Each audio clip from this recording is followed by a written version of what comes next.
உமக்கு மேல் ஒருவரும் இல்லையே, எல்லோருக்கும் மேலாக உயர்ந்தவர். உமக்கு மேல் ஒருவரும் இல்லையே. அல்லேலூயா, அல்லேலூயா, அல்லேலூயா, ஆமென். அல்லேலூயா, அல்லேலூயா, அல்லேலூயா, ஆமென். ஒருவரால் சிருஷ்டிக்கப்படாமலே தாமாக என்றென்றும் இருப்பவர். ஒருவரால் சிருஷ்டிக்கப்படாமலே தாமாக என்றென்றும் இருப்பவர்.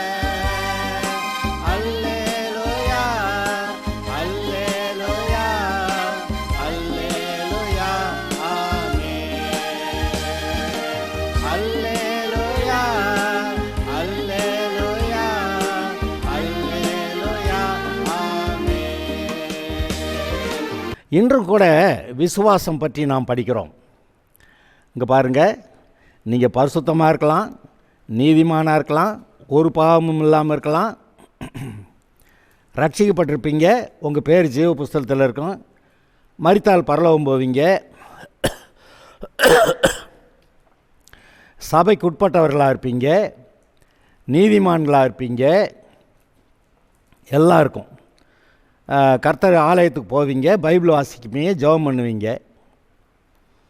ஆனால் ஒவ்வொரு காரியத்துக்கும் கர்த்தருடைய வசனத்தை விசுவாசித்தாதான் நமக்கு அந்த நன்மைகள் வருகின்றன.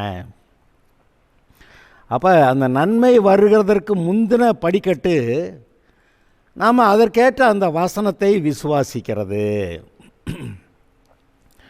அது சுகமாக இருக்கலாம், வீட்டில் பண தேவைகள் சந்திக்கப்படுறதா இருக்கலாம், ஒரு வேலை கிடைக்கிறதா இருக்கலாம், அல்லது ப்ரொமோஷன் கிடைக்கிறதா இருக்கலாம், அல்லது ஒரு பெரிய பிரச்சனை சண்டை தீர்றதா இருக்கலாம். எதுவாக இருந்தாலும் சரி, பிள்ளைங்க படிக்கிறது, நல்ல மார்க் வாங்கிறது, இல்லை நற்குணசாலிகளாக வளர்கிறது, எல்லாவற்றுக்கும் நீங்கள் விசுவாசித்தால் தான் நடக்கும். விசுவாசிக்கலைன்னா நடக்காது. நீங்கள் விசுவாசியாவிட்டால் தேவனிடத்திலிருந்து ஒரு நன்மையும் பெற முடியாது.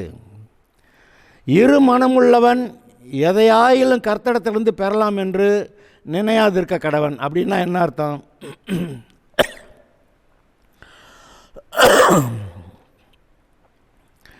இரு மனமுள்ளவன் ஒரு நேரம் கர்த்தர் ஆசீர்வதிப்பார்னு நினைக்கிறது, அப்புறம் இன்னொரு நேரம் அது எங்கே கர்த்தர் நம்ம கண்ணிலே படலை, அவர் எங்கே நம்மளை விட்டுட்டார் அப்படின்னு சொல்லி எதையாவது பேசுகிறது. அப்போ அது ஏன் பேசுனாங்க? இப்போ அவரை நம்பலை. முதல்ல விசுவாசித்தாங்க, இப்போ விசுவாசிக்கலை. இது இரு மனமுள்ளவர்கள், இரண்டு மனசு. எலியா போய் இஸ்ரவேல் ஜனங்களை, பாகால் தெய்வம்னா பாகாலை கும்பிடு, கர்த்தர் தெய்வம்னா கர்த்தரை கும்பிடு, சும்மா ஏன் இந்த பக்கமும் அந்த பக்கமும் குந்தி குந்தி நடக்கிறீர்கள் அப்படின்னு கேட்டான்.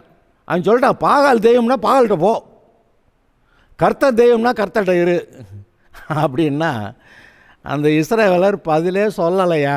என்னென்னா அவங்களுக்கு தெரியலை, கர்த்தர் தான் தெய்வமா பாகால் தெய்வமானு தெரியலை. இன்றைக்கும் உலகத்தில் மக்களுடைய நிலைமை இதாங்க. எத்தனை வழிபாடுகள் பண்ணுறேனாலும் பண்ணுறதுக்கு ரெடியாக இருப்பாங்க. ஆனால் உண்மையிலேயே வானத்தையும் பூமியை சிருஷ்டித்த தேவனை தெரிந்திருந்தாலும் கூட இவர் மட்டும்தானா, இவர் மட்டும்தான் தெய்வமா, மற்றெல்லாம் தெய்வம் இல்லையான்னு அதில் இரு மனது. சமயத்தில் கர்த்தரே தெய்வம்பாங்க, அப்புறமேல் வேறு ஏதாவது பிரச்சனையில் போய் மாட்டினோன்னே சரி அதோடைய கண்ட்ரோலில் தானே இந்த விஷயமெல்லாம் இருக்குது, அதனால் அதுக்கிட்ட போய் கொஞ்சம் கேட்டுக்கலாம் அப்படின்னு நினைக்கிறாங்க. ஆனால் எல்லா அதிகாரமும் எல்லா கண்ட்ரோலும் கர்த்தர்கிட்ட இருக்குதுங்கிறது உங்களுக்கு தெரியாதா? நான் ஒரு வசனம் உங்களுக்கு வாசி காட்டுறேன். எபிரேயர் 1 அதிகாரத்தில் என்ன சொல்கிறாரு? பூர்வ காலங்களிலே பங்கு பங்காகவும் வகை வகையாகவும் தீர்க்கதரிசிகள் மூலமாய் திருவளம் பற்றின பிதாக்களுக்கு திருவளம் பற்றின தேவன், அதாவது நம்முடைய முற்பிதாக்களுக்கு பேசினாராம், வெளிப்படுத்தினாராம். இந்த கடைசி நாட்களில் குமாரன் மூலமாய் நமக்கு திருவுளம் பற்றினார். இப்போ நம்மக்கிட்ட இயேசு கிறிஸ்து, குமாரனாக இயேசு கிறிஸ்து மூலமாக நம்மகிட்ட பேசுகிறாரு. இவரை சர்வத்துக்கும் சுதந்திரவாளியாக நியமித்தார். யாரை? இயேசுவை சர்வத்துக்கும் சுதந்திரவாளியாக, அதிகாரியாக நியமித்தார்.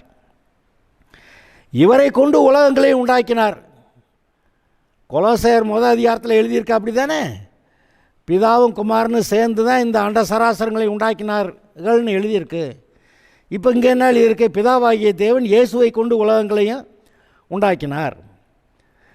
இவர், அதாவது இந்த இயேசு, அவருடைய, பிதாவுடைய, இந்த இயேசு பிதாவுடைய மகிமையின் பிரகாசமும் அவருடைய தன்மையின் சொரூபமாயிருந்து, தன்மைன்னா அதோடைய குணாதிசயம், அவருடைய குணாதிசயங்களின் சொரூபமாயிருந்து சர்வத்தையும் தம்முடைய வல்லமையுள்ள வசனத்தினாலே, யார்?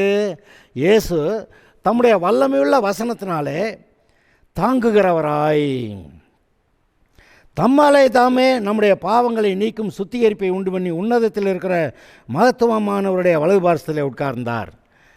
இங்கே பாருங்க, இப்போ நம்ம என்ன வாசித்தோம்? தம்முடைய வல்லமையுள்ள வசனத்தினாலே சகலத்தையும் தாங்குகிறவராய். சூரிய சந்த நட்சத்திரமாக கரெக்டாக அது பாதையில் போகணும் பார்த்துக்க. அப்படி சொன்ன வார்த்தைக்கு அடங்கி அதெல்லாம் போய்கிட்டு இருக்குது. அப்படி அவ்வளவு பெரிய வல்லமையுள்ள தேவன் அவர் உங்களை பிள்ளையாக ஏற்றுக்கொண்டார் அல்லவா? சங்கீதம் 82 உங்களை குறித்தில் வாசிக்கிறேன். சங்கீதம் 82 அங்கே என்ன சொல்கிறாரு? 6வது வசனம். நீங்கள் தேவர்கள் என்றும், யாரை? இஸ்ரவேல் ஜனங்களை, தேவனுடைய ஜனங்களை, ஆபிரகாமின் சந்ததியை. இப்போ நம்மளை பார்த்து இயேசுவை ஆண்டவராக ஏற்றுக்கொண்டிருக்கிற தேவனுடைய பிள்ளைகளை.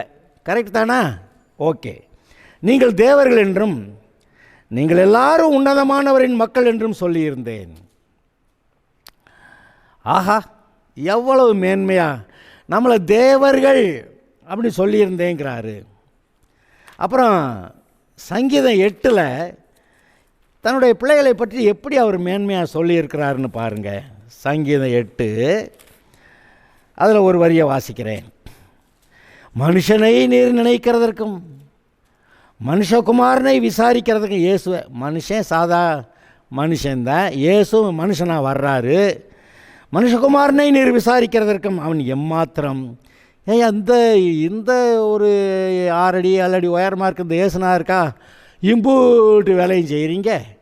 அது மட்டும் இல்லை, இந்த பாவியாக இருக்க இந்த மனுஷனை இவனுக்காகவா போய் இந்த இயேசுனாரை கொடுக்குறீங்க? இது மூலமாக என்ன இவ்வளோ பெரிய தேவன் இவனுக்காக போட்டால் இவ்வளவு வேலை பார்த்துக்கிட்டு இருக்கீங்க அப்படின்னு. மனுஷனை நீர் நினைக்கிறதுக்கும் மனுஷகுமாரனை நீர் விசாரிக்கிறதுக்கும் அவன் எம்மாத்திரம் என்கிறேன். நீர் அவனை தேவதூதரிலும் சற்று சிறியவனாக்கினீர், மகிமையினாலும் கனத்தினாலும் முடிசூட்டினீர். உம்முடைய கரத்தின் கிரியைகளின் மேல் நீர் அவனுக்கு ஆளுகை கொடுத்தீர், சகலத்தையும் அவனுடைய பாதங்களுக்கு கீழ்ப்படுத்தினீர். யார்? இந்த மனுஷனுக்கு கீழ்ப்படுத்தினீர். இயேசு மனுஷனாக இருக்கப்போ இயேசுக்கு பாதத்துக்கு கீழ்ப்பட்டிருந்தது. இப்போ அவருடைய ஆவியை நம்ம கொடுத்துருக்கிறாரு.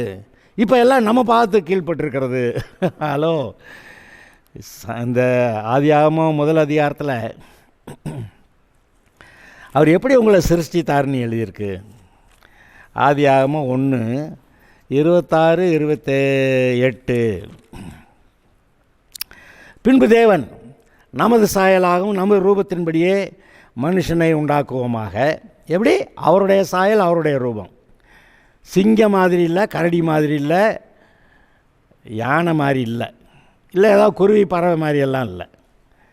நமது சாயலாக நமது ரூபத்தின்படியே மனுஷனை உண்டாக்குவோமாக. அவர்கள் சமுத்திரத்து மச்சங்களையும் ஆகாயத்து பறவைகளையும் பூமி அனைத்தையும் பூமியின் மேல் ஊறும் சகல பிராணிகளையும் ஆழக்கடவர்கள். எல்லாத்துக்கும் ஒரு தலைவர் வேணும் ஆண்டுக்கிறதுக்கு, அது மனுஷனாக இருக்கட்டும்ட்டார். இவன் யார்? அவருடைய சாயல் ரூபத்தில் இருக்காள். பின்பு தேவன் அவர்களை நோக்கி 28வது வசனம், நீங்கள் பலுகி பெருகி பூமியை நிரப்பி, ஏறக்குறைய முடிச்சிட்டாங்க. நீங்கள் பலுகி பெருகி பூமியை நிரப்பி அதை கீழ்ப்படுத்தி, எப்போ ஆதாம் பாவம் செய்கிறதுக்கு முன்னாடியே சொல்கிறார், அதை கீழ்ப்படுத்த வேண்டியிருக்கு. பிசாசுங்க இருக்கான், அவனை அடக்கணும். அதை கீழ்ப்படுத்தி சமுத்திரத்து மச்சங்களையும் ஆகாயத்து பறவைகளையும் பூமியில் நடமாடுகிற சகல ஜீவ ஜந்துக்களையும் ஆண்டு கொள்ளுங்கள் என்று சொல்லி தேவன் அவர்களை ஆசீர்வதித்தார். ஆண்டு கொள்வதற்கான ஆசீர்வாதம், பலன், ஞானம் எல்லாம் கர்த்தர் கொடுத்தார். அப்போ தேவனுடைய சாயல்லே ரூபத்திலே அவருடைய பிள்ளையாக உண்டாக்கப்பட்ட ஆள் தான் பூமி ஆள்றதுக்கு அதிகாரம் பெற்றவன். இன்னொரு வசனத்தை நான் உங்களுக்கு வாசிக்கிறேன். அந்த ஏதேன் தோட்டத்தில் 4 ஆறுகளை உண்டாக்கி அதில் என்னென்ன நன்மைகள்லாம் இருக்குன்னு சொல்லியிருந்தார். கடைசியில் தேவனாய கர்த்தர் மனுஷனை ஏதேன் தோட்டத்தில் அழைத்து கொண்டு வந்து அதை என்ன செய்யணுமா, பண்படுத்தவும். ஒழுங்கற்று இருக்குது, அதை ஒழுங்கு பண்ணு. பூமி ஒழுங்கின்மை வெறுமையுமா இருந்துச்சான். அவர் வந்தாராம், எல்லாத்தையும் ஒழுங்குபடுத்தினாராம். அந்த பூமி மீதி இருக்க இடமெல்லாம் ஒழுங்கற்று இருந்தாலும் ஏதேன் தோட்டத்தை பர்ஃபெக்டாக தேவனுடைய தோட்டமாக ஏதேன் தோட்டம்னு சொல்லியிருக்கே, அது மாதிரி ஆக்கிட்டார். இப்போ மீதி இருக்க பூமியெல்லாம் நீ பண்படுத்தணும். தேவனாய கர்த்தர் மனுஷனை ஏதேன் தோட்டத்தில் அழைத்து கொண்டு வந்து அதை பண்படுத்தவும் என்னது காக்கவும் வைத்தார். பிசாசு வந்து திருடிட்டு போயிடக்கூடாது, அவன் உன்னைய துரத்தி விட்டு அவன் பிடிச்சிக்கிறக்கூடாது. அப்போங்க 1:28 பூமியை நிரப்பி அதை கீழ்ப்படுத்தி. அப்போ கீழ்ப்படுத்தப்பட வேண்டிய ஒன்று இருக்குது. நம்ம நினைக்கிறேன் அங்கே அந்த பிசாசு இருந்தது ஆதாமுக்கு தெரியாதுன்னு. ஆனால் எல்லா காரியமும் அவனுக்கு போதிக்கப்பட்டிருந்ததுங்கிறத நம்ம நினைக்கலையே. நமக்கு தெரியணும், அவனுக்கு எல்லாம் போதிக்கப்பட்டிருந்தது. அந்த ஏதேன் தோட்டத்தை அதை பண்படுத்தவும் காக்கவும் வைத்திருந்தார் அப்படின்னு சொல்லியிருக்கு. அப்போ தமது சாயலில் உண்டாக்கப்பட்ட மனுஷனுக்கு பூமியை ஆளக்கூடிய ஆளுகை அதை கொடுத்தாரே. சரி, நீங்கள் சொல்லுவீங்க அவன் பாவம் செஞ்சு தோத்துட்டாங்க, பிசாசு அவன்கிட்ட இருக்க அதிகாரத்தெல்லாம் அவன் எடுத்துக்கிட்டு அவன் தான் பூமி ஆள்றான், அதனால தான் பிசாசை இதோ இந்த உலகத்தின் அதிபதின்னு இயேசு கூட ஒத்துக்கிட்டார். ரைட்டு. ஆனால் என்ன நடந்தது? இயேசு சிலுவையிலே பிசாசை ஜெயித்தார். சொல்லுங்க பார்க்கலாம். இயேசு பிசாசை சிலுவையிலே ஜெயித்தார். அவனை வெளியரங்கமான கோலமாக்கி அவனிடத்திலிருந்த அதிகாரத்தை எல்லாம் பிடுங்கி கொண்டார். அந்த பிசாசு சொன்ன, ஏன்ட்ட ஒரு தடவை சாஷ்டாங்கமாக விழுந்து பணிந்துகொள், அப்போ இந்த அதிகாரம் பூரா நான் பூமி ஆளக்கூடிய அதிகாரம் பூரா நானே கொடுத்துட்றேன்னு. ஆனால் அவர் சொன்னார், நான் அதை எடுக்கிற மாதிரி எடுத்துக்கிறேன்டா அப்படின்னு சொல்லி சிலுவைக்கு போய் அந்த பாவத்துக்கான பரிகாரம் செய்கிறத செஞ்சு, இப்போ அந்த பரிகாரம் செய்கிறப்ப பிசாசு அவர் ஜெயித்தார்னு நீங்கள் பார்க்கலையா? அவர் பிசாசை ஜெயித்தார். அவர் பிசாசை ஜெயித்தார். அதாவது இவரை பாவம் செய்ய வைக்க இந்த லூசிஃபரும் சரி, அவனோட கூட சேர்ந்த எல்லா பிசாசுகளும் சரி, அந்த நேரத்தில் 6ஆம் மணி வேளை முதல் 9ஆம் மணி வேளை வரைக்கும் அந்தகாரம் உண்டாயிற்று என்று சொல்லப்பட்டதே, அந்த நேரத்தில் எல்லா பிசாசுகளும் அங்கே அந்த மலையில் சிலுவையில் அறையப்பட்ட அந்த இடத்துல எல்லா பிசாசும் கூடி இயேசு இங்கே குத்தி குடஞ்சி எல்லாம் பண்ணி இவரை வேதனைப்படுத்தி என்னெல்லாமோ பண்ணுறதெல்லாம் பண்ணி இவரை அடக்கிடணும், இவர் இந்த சிலுவையில் ஜீவனை கொடுக்கறதுக்கு முன்னாடி ஏதாவது பாவம் செய்ய வச்சிடணும், இல்லை நம்ம கட்சியில் சேர வச்சிடணும், அம்புட்டு வேதனைப்படுத்தினான். ஆனால் அந்த நேரத்துக்கு கத்தி எடுத்து சண்டை போட்டு ஜெயிக்கிறது இல்லை, அந்த மாதிரி ஜெயிக்கிறத பற்றி அங்கே பேசலை. அந்த நேரத்தில் பாவம் செய்யாமல் இருக்கிறத பற்றி, அதில் அந்தப்படி ஜெயிக்கிறத பற்றி பேசியிருக்கு. அந்த சிலுவையில் இருக்கும்போது அவன் பிசாசு பாவம் செய்ய வைக்கணுங்கிறான், இவர் நான் பாவம் செய்ய மாட்டேன்டான்றார். அப்போ அந்த இடத்துல பாவம் செய்யாமல் இருந்தபோது இயேசு பிசாசை ஜெயித்தாரா இல்லையா? அப்போ ஏதோ நம்ம பாவங்களுக்காக ரத்தம் சிந்தினாருங்க, அது மட்டுமா? அதில் பல கோணங்களில் நீங்கள் அதை பார்க்கணும். தேவனுக்கு மனுஷன் மேலே கோபம். அப்போ இவன் பாவி, இவன் வந்தால் கொன்று விடுவேன் அப்படி சொல்கிறாரு. ஆனால் இயேசு போய் பரிகாரம் பண்ணவுடனே அவனுக்கு இந்த இயேசுனாரை ஏற்றுக்கிட்டா வர்றான், அவன் சரி வந்து தொலையட்டும் அப்படின்னு அந்த மனுஷன் மேலே இருந்த கோபமெல்லாம் போய், அந்த விரோதமெல்லாம் போய், கடைசிக்கு மனுஷனை பிள்ளையாக ஏற்றுக்கிட்டு என்னுடைய உடன்படிக்கை மாறாமலும் இருக்கும், என் கிருபையை உன்னை விட்டு விலக்காமலும் இருப்பேன், உண்மையால கோபம் கொள்ளாமலும் இருப்பேன்னு சொல்லிக்கிட்டு உட்காந்துருக்கிறாரு. ஏன்னா இயேசு சிலுவையில் மனுஷனுடைய பாவங்களுக்கு பரிகாரம் செய்கிறப்ப மனுஷனுடைய தண்டனை அவர் ஏற்றுக்கிட்டு, அப்போ மனுஷனுடைய பாவத்தெல்லாம் போய்க்கிவிட்டார். இப்போ மனுஷன்ட்ட பாவம் இல்லை, இயேசுவை ஏற்றுக்கிட்டு வர்றவன்ட்ட பாவமே இல்லை. அப்போ அங்கே தேவனுக்கு அங்கே ஒரு விரோதம் இல்லை, அப்போ ஏற்றுக்கிட்டாரு. அப்படி வந்துருச்சு. அப்போ தேவனுடைய கோபத்தையும் போய்க்கிருக்கிறார். அங்கே பிசாசை ஜெயித்தார், தேவனுடைய கோபத்தை போக்குனார். இந்த ரத்தம் சிந்தி மனுஷனுடைய பாவங்களை மன்னிக்கிறதுக்கு பரிகாரமும் செஞ்சார்.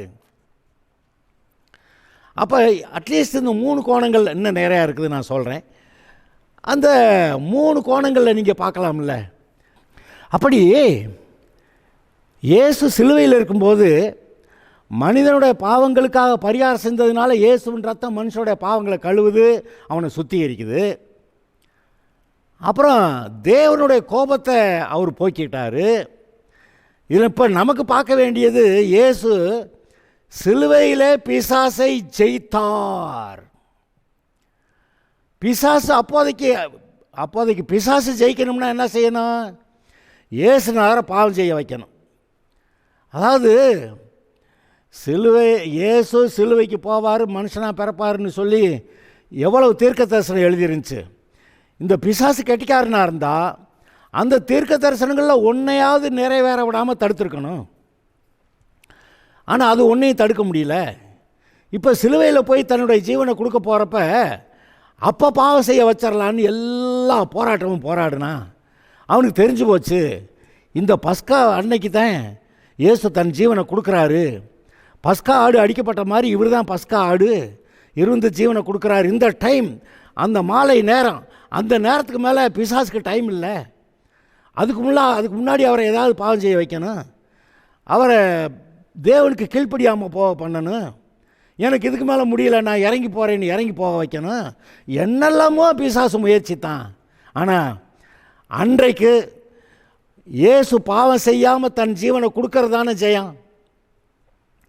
பிசாசு ஜெயிக்கணும்னா இந்த பிசாசு இயேசுவை அன்றைக்கு பிதாவின் சித்தத்தை நிறைவேற்றாமல் சிலுவை விட்டு இறங்க வைக்கணும். இல்லை அந்த பேதுரு சபிச்சானே, அது மாதிரி இயேசு பிசாசை சபிக்கணும், எனக்கு தெரியாதுன்னு சொல்லணும், இந்த வியாபாரம் எனக்கு வேண்டாம், சிலுவை எனக்கு வேண்டான்னு சொல்லணும். ஆனால் அவர் அப்படியே தம் கட்டி தாக்கு பிடிச்சு, அப்பாலே போ சாத்தா, நீ என்ன பண்ணாலும் பண்ணுறான், இன்றைக்கி என்னை ஒப்பு கொடுத்துருக்கு, அதனால தான் என்னை இந்த மாதிரி இவ்வளோ பாடுபடுத்துகிற, இந்த மாதிரி என்னை ஒப்பு கொடுக்கலன்னா என்னை நீ ஒன்றும் செய்ய முடியாது. அது மாதிரி இயேசு பிலாத்துக்கிட்ட பேசினாரா இல்லையா? பரலோகத்திலேருந்து என்னை ஒப்பு கொடுத்துருக்குது, என்னை கர்த்தர் ஒப்பு கொடுக்கலன்னா உனக்கு என் மேலே ஒரு அதிகாரமும் இல்லை அப்படின்னு இயேசு பிலாத்துக்கிட்ட சொன்னாரா இல்லையா? அதுபோல் இப்போ இயேசு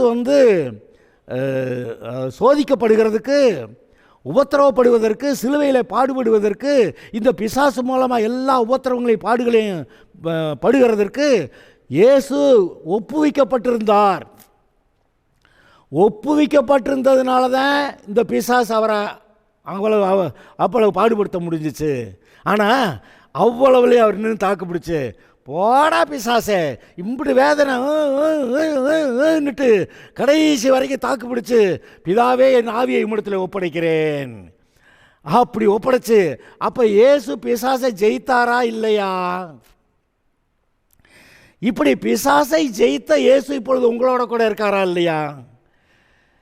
பொதுவாக கேட்டால் சொல்லுவீங்க இயேசு என்னோட இருக்கிறாருன்னு. ஆனால் ஒவ்வொரு நெருக்கடியான சமயத்தில், ஒவ்வொரு போராட்டமான நேரத்தில் கர்த்தர் உங்களோட, இந்த பிரச்சனையான நேரத்தில், இந்த போராட்டமான நேரத்தில் கர்த்தர் என்னோடு கூட இருக்கிறாருன்னு நீங்கள் சொல்லுவீங்களா?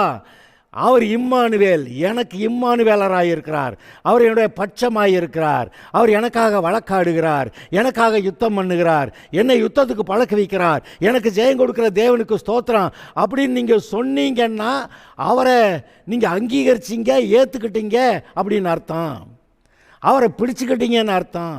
ஒரு வாக்கு தத்தத்தை நீங்கள் பிடிக்கும்போது அவரையே பிடிச்சிக்கிட்டீங்கன்னு அர்த்தம். அவர் உங்களோட இருக்கும்போது நீங்கள் எப்படிங்க தோக்க முடியும்? பாதாளத்தின் வாசல் சபையை மேற்கொள்ள மாட்டாதுன்னு சொன்னேன். இப்போ அடுத்த வசனத்தை நான் உங்களுக்கு வாசிக்கிறேன். அது என்ன சொல்லுது? பரலோக ராஜ்யத்தின் திறவுகோல்களை நான் உனக்கு தருவேன். என்ன ஆகிப்போச்சு? இயேசு சிலுவையில் பிசாசை ஜெயித்த போது அவன்கிட்ட இருந்த அதிகாரம் இருந்துச்சே, ஆதாம் தோற்று போய் அவன்கிட்ட கொடுத்துருந்தானே அந்த அதிகாரம், அந்த சாவி, அதை அவர் இயேசு பிடுங்கிக்கிட்டார். பிடுங்கிட்டாரா இல்லையா? வெளிப்படுத்தின விசேஷம் முதல் அதிகாரத்தில் ஒரு வசனத்தை வாசிக்கிறேன். வெளிப்படுத்தின விசேஷம் முதல் அதிகாரம் 18வது வசனம், 17 கூட சேர்த்து வாசிக்கலாம், நல்லாயிருக்கு. நான் அவரை கண்டபோது சத்தவனைப் போல் அவருடைய பாதத்தில் விழுந்தேன். அப்பொழுது அவர் தம்முடைய வலது கரத்தை என் மேல் வைத்து என்னை நோக்கி, பயப்படாதே, நான் முந்தினவரும் பிந்தினவரும் உயிருள்ளவருமாயிருக்கிறேன். மரித்தேன், ஆனாலும் இதோ சதா காலங்களிலும் உயிரோடு இருக்கிறேன்.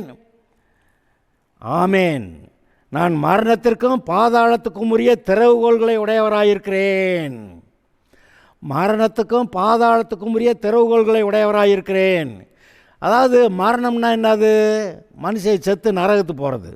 பாதாளம்னா என்னது? பிசாசு போகிறதுக்குன்னு ஏற்கனவே பாதாளத்தை ஏற்படுத்தினாரே, அந்த அதிகாரமும் இப்போ இயேசுநாதர்கிட்ட தான் இருக்கான். அப்போ சதா காலங்கள் உயிரோடு இருக்கிறேன், மரணத்துக்கும் பாதாளத்துக்கும் உரிய திறவுகோல்னா அதிகாரம் உடையவராயிருக்கிறேன்னு சொல்கிறார். எப்படி இவர்கிட்ட வந்துச்சு இந்த சாவி? இந்த மரணத்துக்கும் பாதாளத்துக்கும் உரிய அந்த அதிகாரம், வல்லமை, அந்த அந்த திறவுகோல் எப்படி இவர் கைக்கு வந்துச்சு அப்படின்னா, இயேசு சிலுவையில் இருக்கிறப்ப அவரை பாவம் செய்ய வச்சுருந்தான்னா பிசாசுக்கிட்ட அந்த அதிகாரம் எப்போவுமே இருந்திருக்கும். ஆனால் அவன் பாவம் செய்ய, இயேசுவை பாவம் செய்ய வைக்க முடியல. அதனால் இவர் எப்படியே தாக்கு பிடிச்சி கடைசி வரைக்கும் உங்களை என்னையும் பார்த்துக்கிட்டு இருந்தார். நம்மளாம் ரட்சிக்கப்படணும்னாக்கா அவர் தாக்கு பிடிச்சி ஆகணும். அப்படி தாக்கு பிடிச்சி அவர் கடைசி வரைக்கும் அப்படியே இருந்து தன் ஜீவனை பிதாவே இடத்துல ஒப்படைக்கிறேன்னு அங்கே ஒப்படைச்சி விட்டார். அப்போ பிசாசை ஜெயித்தார்.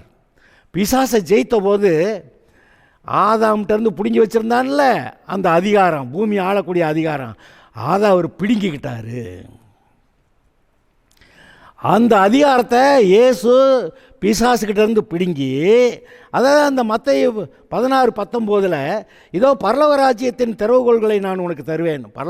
பரலோக ராஜ்யத்தில் இருக்கக்கூடிய அதிகாரங்கள், ஆளுகைகள், சந்தோஷங்கள், ஆசீர்வாதங்கள் எல்லாத்தையும் பெற்றுக்கொள்ளுகிறதற்கு நான் உனக்கு அதிகாரத்தை கொடுக்க திறவுகோல்களை தருகிறேன். பூலோகத்தில் நீ கட்டுவது எதுவோ அது பரலோகத்தில் கட்டப்பட்டிருக்கும், நீ பூலோகத்தில் கட்டவிழ்ப்பது எதுவோ அது பரலோகத்தில் கட்டவிழ்க்கப்பட்டிருக்கும் என்றார். அப்போ எப்பா இனிமேல் சாவியை உங்கள்கிட்ட கொடுத்தாச்சு, பொறுப்பு உன்னுடையது. திறக்குவியோ பூட்டுவியோ அது உன் வேலை. நீ திறந்தா பரலோகம் அதை ஏற்றுக்குது, நீ பூட்டுனா அதையும் பரலோகம் ஏற்றுக்குது. இந்த பிசாசோட பிடியிலிருந்து ஜனங்களை விடுதலை ஆக்கலைன்னா அதையும் பரலோகம் ஏற்றுக்குது. இந்த பிசாசு அந்தகார வல்லமெல்லாம் இயேசுவின் நாமத்தினால் கட்டி இந்த குடும்பத்தில் இதுக்கு மேலே தொந்தரவு பண்ண முடியாதபடிக்கு அந்த பிசாசை கட்டி போடுறேன்னா அதை பரலோகமும் ஒத்துக்குது. அப்போ பரலோக ராஜ்யத்தின் திறவுகோல்களை நான் உனக்கு தருகிறேன். பூலோகத்தில் நீ இது கட்டுவது எதுவோ அது பரலோகத்தில் கட்டப்பட்டிருக்கும், பூலோகத்தில் நீ கட்டவிழ்க்கிறது எதுவோ அது பரலோகத்தில் கட்டவிழ்க்கப்பட்டிருக்கும். அது நீ என்ன சொல்கிறியோ அதை பரலோகம் ஏற்றுக்குதுப்பா. இது என்னது? அப்போ ஆளுகை யார்கிட்ட வந்திருக்குது? இப்போ ஆதாம்கிட்ட இருந்துச்சு, அப்புறம் பிசாசுக்கிட்ட போச்சு, மறுபடியும் இயேசுநாதர்கிட்ட வந்துச்சு. இயேசுநாதர் மறுபடியும் இதை மனுஷன்ட்ட தானே கொடுத்துட்டாரு, சபைக்கு கொடுத்து விட்டார். இப்போ அதிகாரம் உங்கள் கையில். நீங்கள் சபையா இல்லையா? சபையின் அங்கத்தினராக இருக்கீங்களா இல்லையா? பாதாளத்தின் வாசல் உங்களை மேற்கொள்ள முடியாதா இல்லையா? பாதாளத்தின் வாசல் உங்களை மேற்கொள்ள முடியாது. அப்படி இருக்க நீங்கள் எப்படி பிசாசை கண்டு பயப்படலாம்?